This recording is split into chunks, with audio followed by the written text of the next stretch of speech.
Pleasure to be here with you tonight.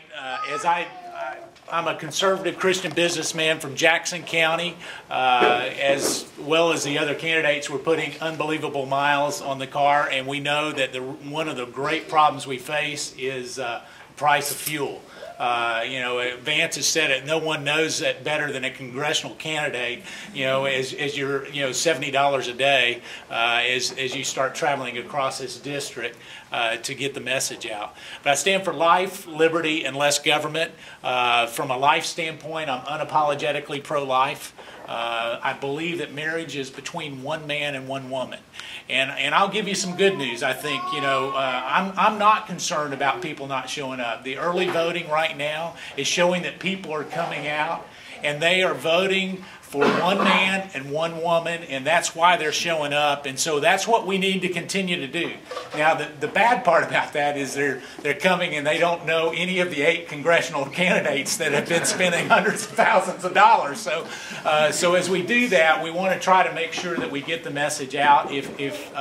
From a liberty standpoint, I'm a strong Second Amendment rights guy. I believe that we need to protect those rights and stand up for those. We need to rein in the power of the executive branch. Obama has gotten arrogant. He's using the pen to create and legislate from the executive branch, and we need to say enough and enough. And 2012 is when we're going to send him back home, wherever that may be. And Amen. As we look at that, we need to make sure that we honor our veterans and our commitment to our veterans. We have for so long expected men and women to fight for freedom, and yet when they come back, we're wanting to change the deal. And that's not the America that I've grown to love and appreciate, and we need to make sure that we stand up for that. From a less government standpoint, we need to cut taxes, cut regulation, and those things will actually help create jobs. We have a 4-point plan to create jobs that I won't go into tonight. But I wanted to say yesterday was an anniversary of 2 different dates. And they really signify 2 different things. Yesterday was the anniversary of the shot heard around the world, where truly a nation was birthed because people were willing to stand up and say enough is enough. And I see that same courage happening all across our country and certainly across this 11th Congressional District. But it was also the 2nd anniversary of something else. If you remember, there was an oil spill in the Gulf of Mexico.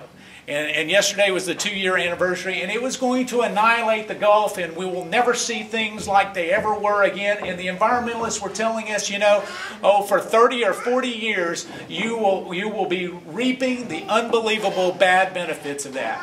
And yet, what they said was not really the truth.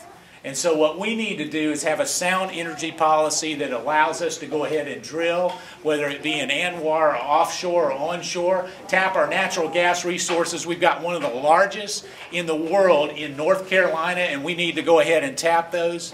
There's a silver bullet. It will take gas prices, as it did in 2008, from $4.20 then to $1.61 in 6 months.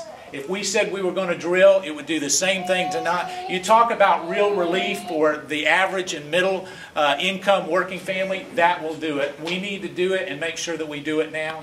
Thank you. I ask for your support. I ask for your vote, and it's a pleasure to be here. Thank you, Mark.